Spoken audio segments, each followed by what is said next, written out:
Hey, this is Helen Dawson, and you're listening to the Innovation Crowd podcast. Businesses are looking to reinvent themselves, be more digital, more sustainable, and thrive in a volatile world. Yet most corporate innovation programs don't deliver. In fact, many don't even survive after their second birthday. On this show, I sit down with the experts to discuss the strategies that work, so you don't have to learn the hard way. So come and join me in the Innovation Crowd.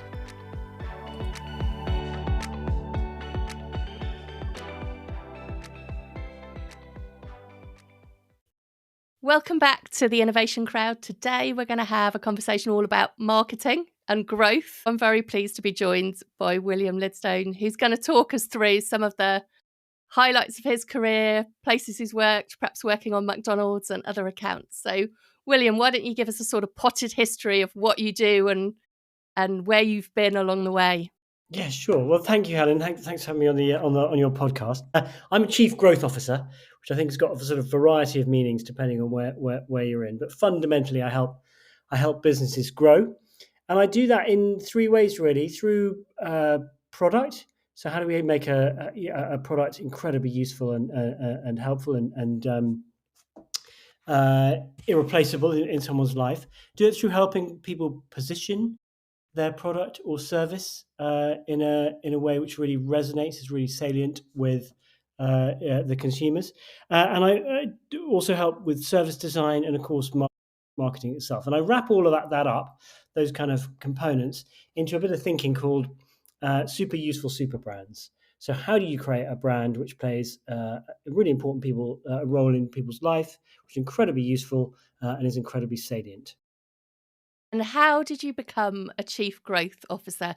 Because there really isn't a Fisher-Price growth officer set, is there? No, it's true. It's true, and I think it's all changed over the years, right? And you probably would be called a marketing director, something like that, back in the day. So I was very lucky in that I started actually in the industry in a kind of design role, in a creative role. Realized early on that I was never going to be, world class as an actual kind of product designer or graphic designer or motion designer. There were people quite clearly considerably better than me, and sort of began to panic a little bit, having thought this was going to be my career. But moved to an agency who were brilliant and hugely supportive, Ogilvy, part of WPP, and they allowed me to change role and to champion digital, right at the beginning of digital, back in the day of dial-up modems. And I met this fantastic, or went under the mentorship of a fantastic guy who was head of business development, and got the bug for it there and I loved it of how, when it comes to kind of pitching for business or trying to win new business, you very quickly have to become an expert across a huge number of different verticals.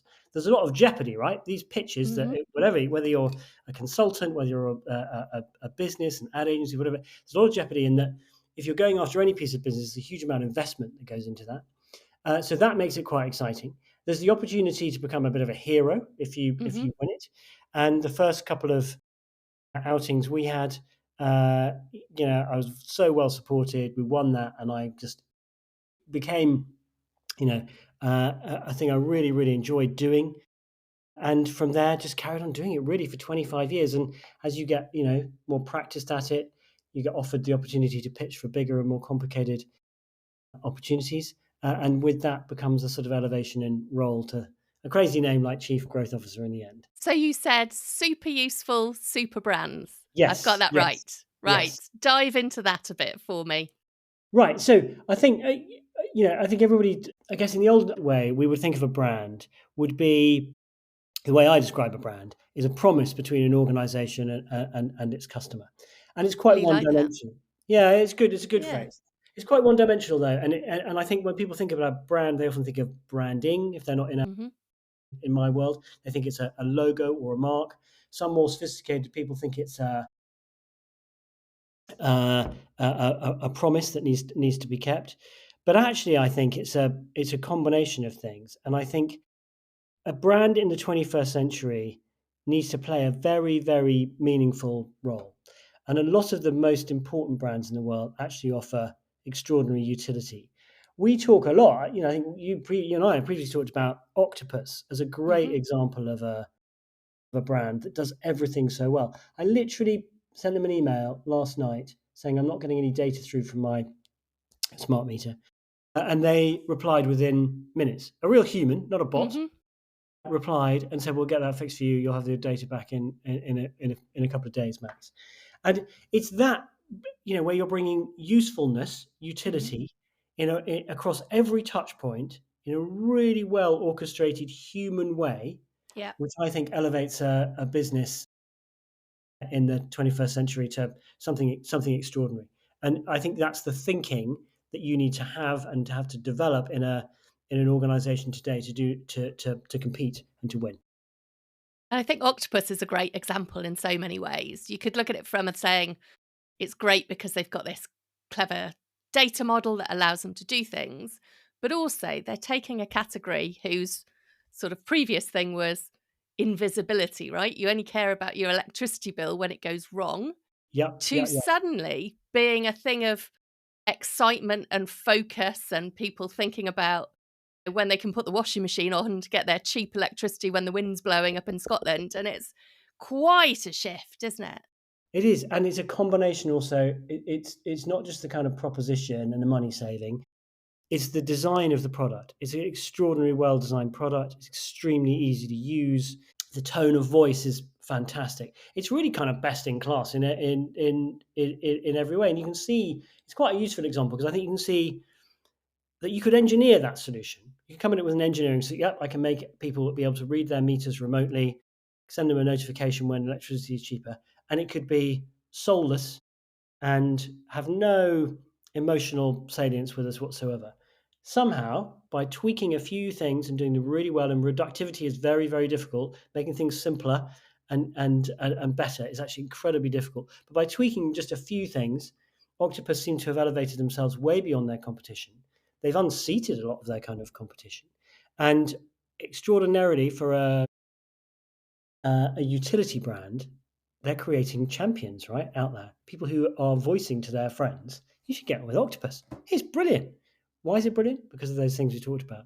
Brilliant interface, brilliant design, brilliant humanity, real people. Every touch point, ladders up to something great. What other examples have you got for us then? Or ones you've worked on? Give us ones you've worked on. I'm trying to think. I tell you there's an example which I think is really underestimated. Everyone obviously knows about Netflix nowadays. But what I thought was really remarkable is when a couple of years ago when I had to buy a new TV, um, the remote control, obviously we all see this now, we don't really think about it, has Netflix as a hard button on my Hmm. remote control. I am likely to have that remote control, they don't replace your tellies very often, right? For probably 10 years, right? It's going to live in my living room. It's going to be a thing I see every day. Every time I try and watch TV, I'm going to be reminded of Netflix. It was genius. Whoever came up with the idea of a hardware button on a remote control for TV, absolutely extraordinary piece of thinking. And I noticed other people have followed suit now. There's a Prime button, Disney Plus, and I think and Amazon button. Probably arguably some of the most valuable marketing real estate on the planet. And I'd never even thought about it like that. It's pretty interesting, isn't it? It's in everybody's living rooms Yeah. in most countries in the world Yeah, now. that fingertip away. Yeah. Yeah, yeah, yeah. I think the other thing that's fascinating about Netflix is the way that they engineered that, oh, we'll play you the next episode. They invented that really seamless binge of I mean, content. it's extraordinary, and I guess you could quickly it can be used for good, and then I think you look at some of the kind of social media platforms which are clearly kind of over-indexing in making algorithms draw you in for much longer than you necessarily want to, or is healthy to be drawn in for. So I think there's a balance is a decision to be made by brands of how they use that technology for good, or how they use it for to be super useful. Yeah, it sort of seems an anachronism now that you might have all sat down at the same time to watch the same TV show on Yeah, a Saturday night. I miss Seems that. such an alien concept. Don't you miss that? Don't you miss that?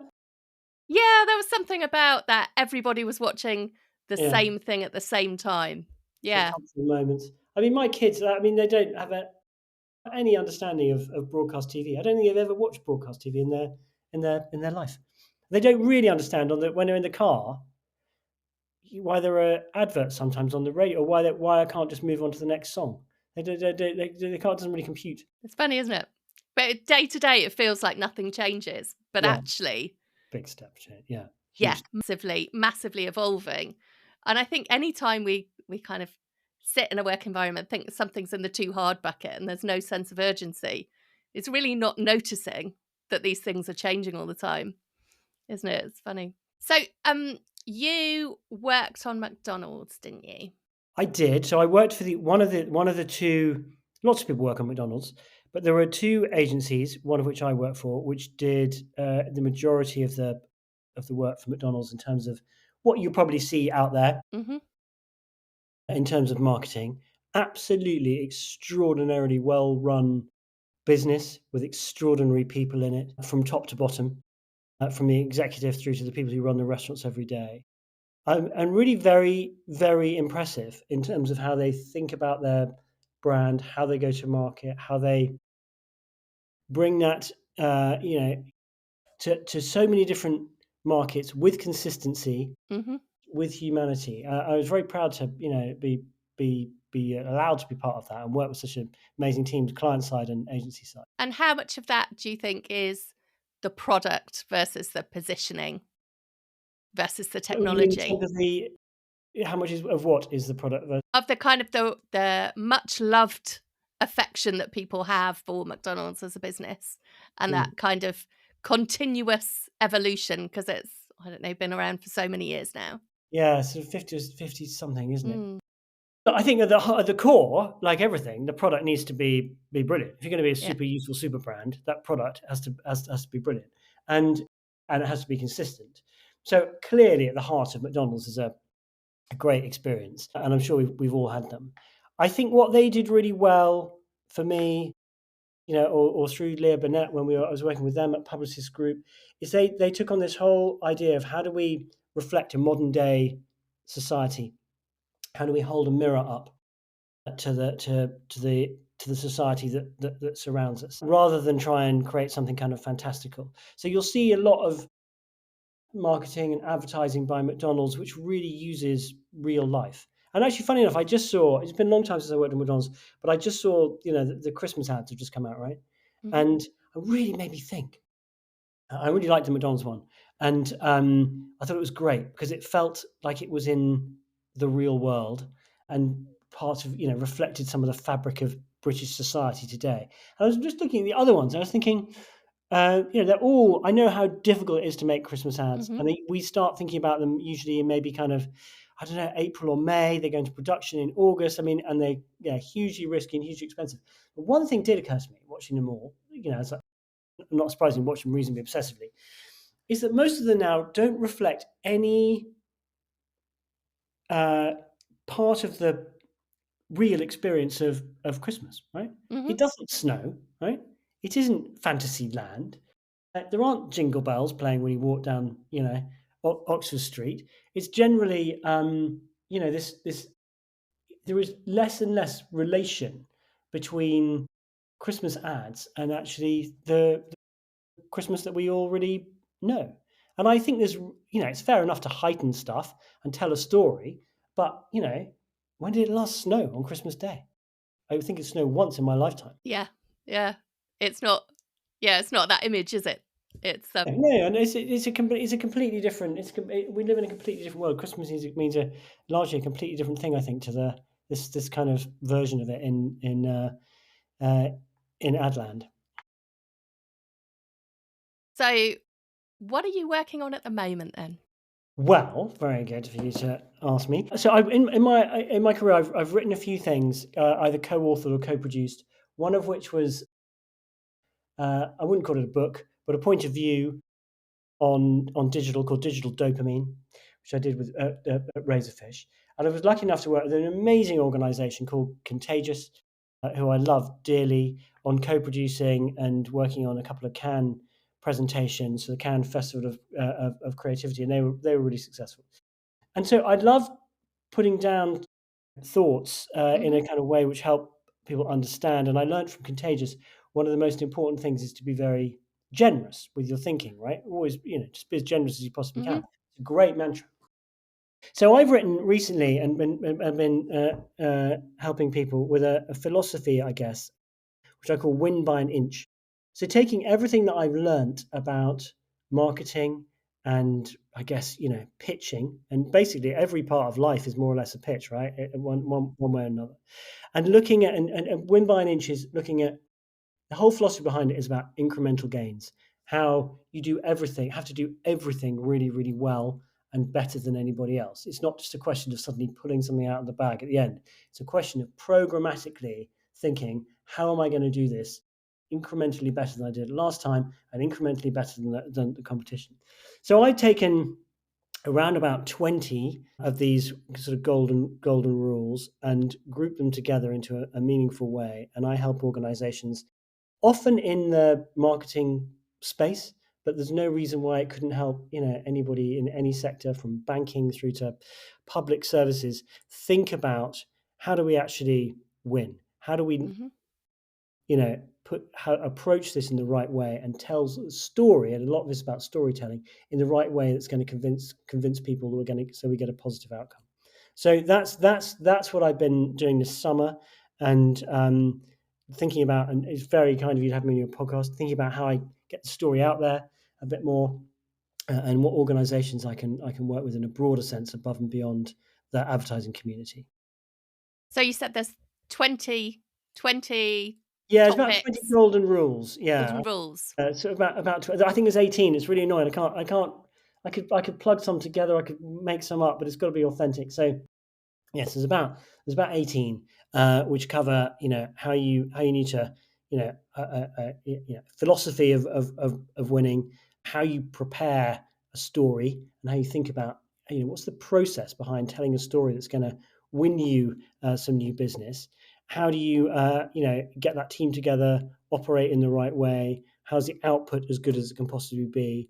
How do you make selling part of everyday life and take the fear out of it? And how do you actually deliver a story in a really effective way?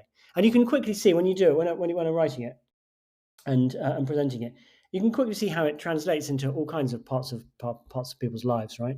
Because as I said before, I think almost everything we do in some way is a pitch, right? It can be a pitch to your to your family, to your loved ones. It can be trying to convince another business or a business partner. It can be the more kind of hard-nosed kind of selling, but generally we're trying to convince people many times a day, and being able to structure that storytelling meaningfully can be quite helpful. Yeah, I think actually all work documents are sales documents, right? Because you're either Yeah, selling yourself or your idea, um, except it's not like going to a bookshop and spending $7.99 on a book, right? All these emails kind of come in for free. They yeah, cost you nothing. They're kind of optional to read. The bar is higher. That $7.99 book, you're going to think, well, I'll give it 30 pages or so before I jack it in. You're not going to be so compassionate with email number 123 of the day, are you? So yeah, definitely. So don't give us all 18. Give us a teaser because we want people to go okay, looking all right, for the all right. rest of them. Yeah, and we should talk. Hopefully we can talk about the other another project which we've talked Mm. about. So I think one of the things I've learned is over the years is if you can expose expertise in your team, Hmm. it is the crack cocaine that have clients really wanting to buy. And I'll give you an example. So years ago, we were designing. It was a product design pitch. I think it was for a set-top box. I think it was very late at night. We'd written this story. We were then going through the kind of UX design stuff, and it was just to be honest, just not particularly engaging, right? Hmm. We've done this, we've done. So I think just out of politeness, I asked one of the team. I was like, "Why did you put this button here rather than?" And they were like, "Oh no, let me tell you. The reason I've done that is because in this situation, and this has this outcome, and you'll find that actually down here, there's 23% more engagement. I was like, this is gold, right? This is absolutely fascinating. And I very quickly latched onto this. I was like, okay, how can I turn this around into a technique or an interesting way of telling a story? And I think I said to him, look, I tell you what we'll do tomorrow, because we're all getting really tired. It's about 1 o'clock in the morning, probably by then. You start with this stuff, and I'm going to ask you a bunch of questions as we go through each of these key kind of moments of this kind of interface of industrial design, digital design, and that will allow you to be in your comfort zone. You don't have to remember anything. I'll just ask you a question: why did you do this, or why did you do that, or what's the thinking here? And then you can see what you could see then. When we presented this, was this designer in full flow, right, Mm-hmm. going in absolute, demonstrating absolute mastery of of what they believed in and what was their craft. And you could literally see the clients going, this person really knows what they're talking about. They love it. It makes perfect sense. And suddenly you're telling them something which they have no reference for. They've got no way of knowing themselves as clients. And you know at that point you probably convinced them that we're the team for them. And you can do that in every scenario across every business. In a creative writing way, that's always trotted out as show not tell. Right. Yes, I guess. It's more about for me, it's more about the connection and the recognition of someone. It's so beguiling when someone's an absolute expert in some kind of topic, right? And they can be, some people aren't, aren't naturally good presenters. And so if you can find ways of helping them connect with that audience through their expertise, that's when it really works really well. Love it. Talk me through your second project then. You said you had a Yes. second project. It's kind of connected to this. So if you think of the conditions for being a successful business in the 21st century, you're going to have cracked a kind of product piece, and largely speaking, that's probably going to be digital. Mhm. Certainly in the world I operate. So we know that there's a lot of science and a lot of thinking around that now. It's still very difficult. There are, still some constraints in some channels and worlds. So you're going to have to crack that. You're also going to have to be successful, be able to deliver technology with complete assurance, right? So you're going to have tech program teams that are not only really capable, but set up for success. And you're also going to have to do this in a world increasingly, as we see kind of just from the developments this week, where it's secure. When you look at that as a whole, what you need to do is to create an environment in an organization where the product people, the technology assurance people, and the security teams are all connected through a common language and a common vision. And quite often that doesn't happen for various reasons. So quite often you find that there are competing needs on resources, or there is sometimes, unfortunately, a combative kind of behavior. They're just this team, we're just this team. You get a sort of combative kind of situation going on. So our vision at the moment is to help advise organizations to a very high degree on how to connect those teams to win, right, in the Mhm. 21st century. So it's connected to this thinking around super useful super brands. It's connected to the concept, I think everybody is familiar with nowadays, about flow. And it's an idea of how do we help advise senior people in organizations of how to get those three pieces at their best and then Mhm. operating together extremely efficiently and well. And what do you think are the sort of pitfalls, the obstacles that are getting in the way for those organizations? Well, I think, gosh, so I mean, there are so many, aren't there? I think there are. I mean, let's start with the sort of security cyber aspects.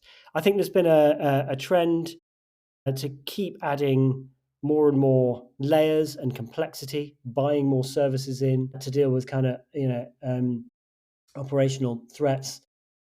I think they probably sometimes need to think in a bit of a different way. An area we're thinking about is how do we help organizations if they have come under a ransomware attack, be able to stand themselves up again really, really quickly. Sometimes that piece of thinking is there, and sometimes they're so focused on fighting the kind of day-to-day threats that they haven't ever put the time or initiative behind going, actually, if we had to start from scratch, how would we do that tomorrow? And unfortunately, it does happen.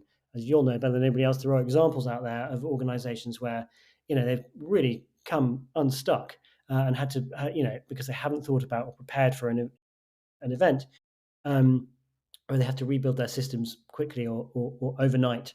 So I think that's one area. In technology assurance, I think it's also, around, I think a lot of businesses, they're so big, aren't they? And it's become so Mhm. cumbersome that you sometimes have to take a moment to reflect and go, are we actually working currently on a project that is actually moving the needle for our business, right?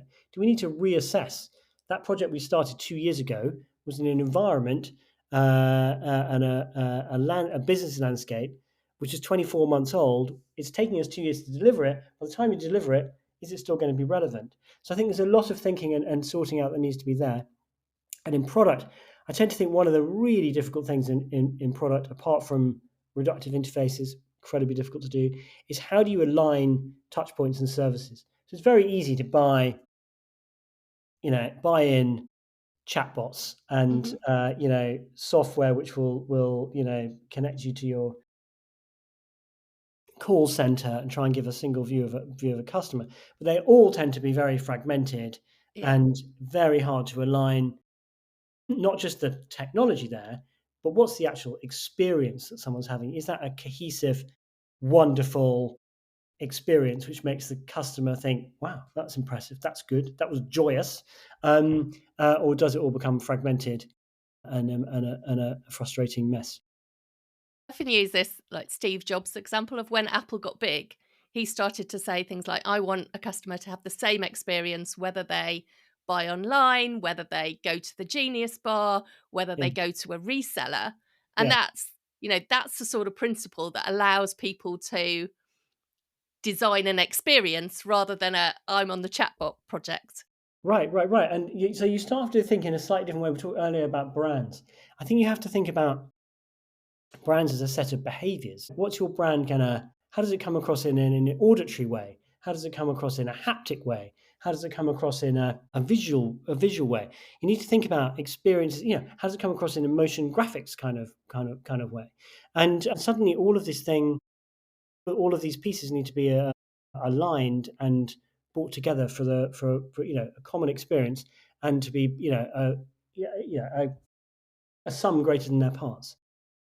One of my former employers also wanted to brand a smell. I think there's a whole science behind that, right? There's a Yeah. whole science behind that, and it's actually quite impressive. Yeah, Yeah. there's no doubt. I mean, the most obvious one is a new car smell. I don't know if it's true, but apocryphal story. But I think that maybe you take a BMW in for a service, they actually kind of basically refill the scent pack, which makes it smell more like a new car. Right? It's clever stuff. Yeah, when you open a jar of instant coffee, Yeah. they've actually sprayed the coffee oil on the inside of the caps so that you get the coffee experience. I love these stories. I mean, the another obvious one, I think everyone knows this, but the in-store bakeries in the sort of supermarkets obviously pump the smell of fresh bread out to the kind of street or near Yeah. the doors. But there are a lot of more subtle ones, aren't there? There's a lot of more subtle ones. I think airlines are good at doing that. Yeah, extraordinary. And luxury goods. And in fact, in the Middle East, every hotel has its signature smell. You go in there, and they've clearly got spent a lot of time and money and effort creating this amazing smell in the hotel. I've got an upcoming business trip. I'm going to message you based Yeah. on the smell of the hotel Yeah, no, there. it's extraordinary. It's extraordinary. So, the question that I ask everyone that comes on here is what's one lesson that you learned the hard way that you wish someone had just tapped you on the shoulder and just said, William, you should know Yes. this? Well, I think it's related to some of the things we talk about, and I was thinking about this, and I think it is the a wise man once said to me, "Okay is not okay," and if you think about that in the way that you apply it to every piece of work that you're doing, it's basically saying mediocrity won't cut it, and that you need to have the mindset and the resilience to never go, that's okay, it'll do. If you have that it'll do thing, you will ultimately fail. I'm sure Octopus didn't go, that's all right, that'll do. It's a bit shonky, but that'll do. I don't think any great brand or any great business does. So I think, and that kind of has fed into a lot, I guess if there was a sort of master brand bit of thinking to the whole win by an inch, program that I've put together, that's behind that, right? It's saying that this incremental gain is massively important, and by thinking, by asking yourself, or forcing yourself to not accept that okay is okay, that I can do better across every kind of point, you get a significantly better outcome. So I think that's probably a lesson that I learned, relatively late into my career. Certainly, if I'd known that from the beginning, I could have applied that to university. I could have applied it to my very first jobs. It would be really helpful. But it rapidly became a mantra for anything to do with working life. And I know it sort of sits at odds with this whole philosophy that it's better to get something done than to get it perfect. But I slightly disagree, because I think in today's world, it's super competitive, and really good is difficult, and therefore it stands out. Yeah, and I think the perfect's the enemy of good is solving a different problem, which is the lack of action problem. Right. Rather than the if you've done this to the appropriate level of quality problem, isn't it? Life's full of contradictions. Yeah, indeed. But yeah. So how did you phrase it? Okay is not okay. Yeah, really simple. Really, really simple. It's been burnt into my mind as a mantra for the rest of my working life. Fantastic. And how can people find you if they want to track you down, find out more about Win by an Inch? They can find me on LinkedIn. It's probably the easiest, William Lidstone, or at william@lidstone.net. Pretty easy. Brilliant. Thank you so much for a chat. I look forward to chatting to you more offline. Thanks, Helen. All right, take care. Thank you.